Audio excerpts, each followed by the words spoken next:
Welcome to Pilates for Scoliosis. I'm Rika Brixie, and today I'm going to show you some release techniques that you can utilize as part of your daily toolkit for living with scoliosis.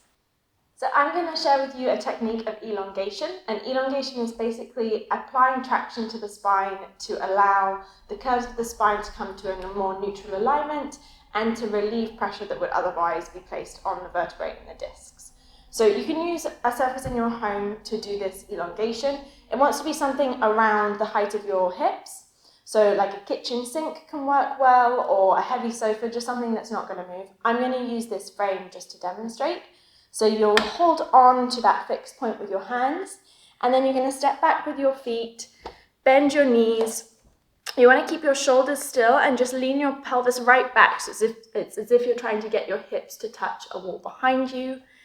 And then whilst you're there, you just take nice deep breaths in, and each time you exhale, just feel as though you can allow the spine to lengthen a little bit more. Keep reaching the pelvis back, and just hold it for a few breaths. Just enjoy the stretch.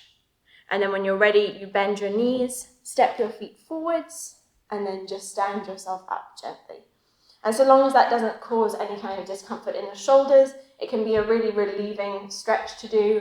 I recommend you do it as many times a day as you feel is helpful, particularly whenever you're experiencing any pain or discomfort, just to offload the pressure on the spine. I'm going to share with you some breathing techniques that you can use to offload pressure from the spine and create a little bit more space in the hollowed areas of the torso. So I'm going to be using just these regular throw pillows, but you could use any pillows that you have in your home, pillows from your bed or from your sofa or wherever. So if you already know which side of your spine is convex, I recommend you start by laying on that side. If you're not sure which side of your spine is convex, then you might find it useful to look at some of the other videos that I posted that help you to figure that out. So I'm going to be laying with the two pillows underneath the ribs on my convex side. I'm going to lay onto my side. My knees are just bent to 90 degrees. My underneath arm is outstretched, and then I can reach the top arm overhead. So I'm going to hold onto my top wrist with my underneath hand and just pull on the arm gently to give a little bit of traction. And whilst I'm here, I'm just taking nice deep breaths, and I'm trying to focus on breathing into the top side of my ribs. So as I breathe in, I visualize those ribs spreading out. And then as I exhale, I can give a gentle pull from the arm and just try and allow that side to lengthen a little bit more. And I take a nice full breath in, trying to expand my ribs forward to the side and backwards. And then exhale and just reaching further.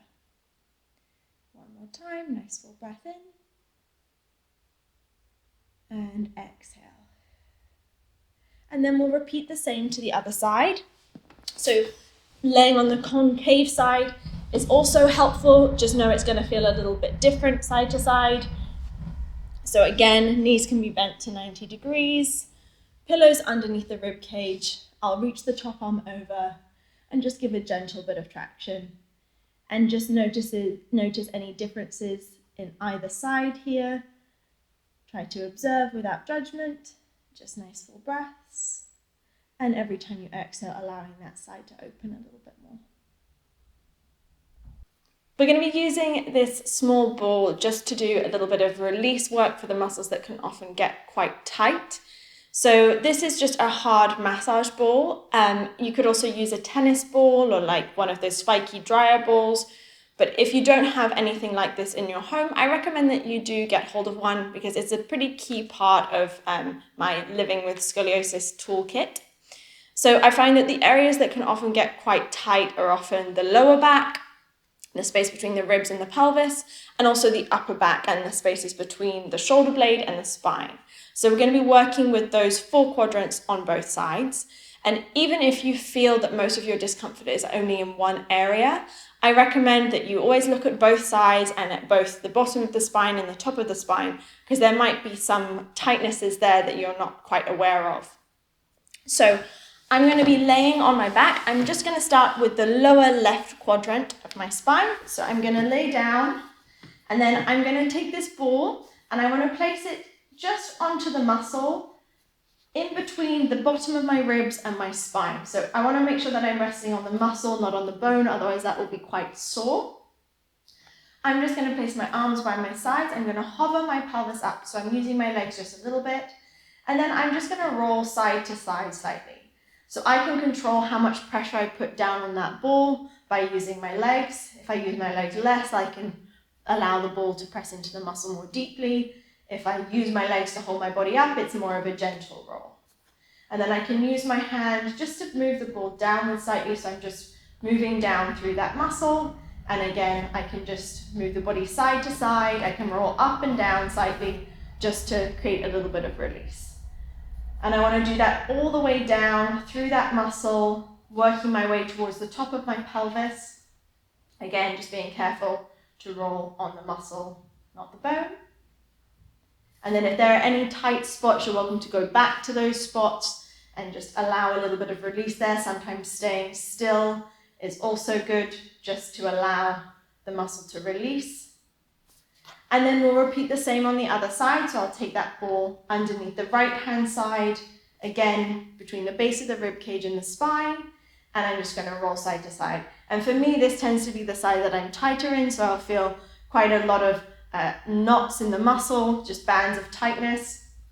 And that's okay, you just want to be aware of the differences side to side, and just honor them, taking your time to roll through that muscle.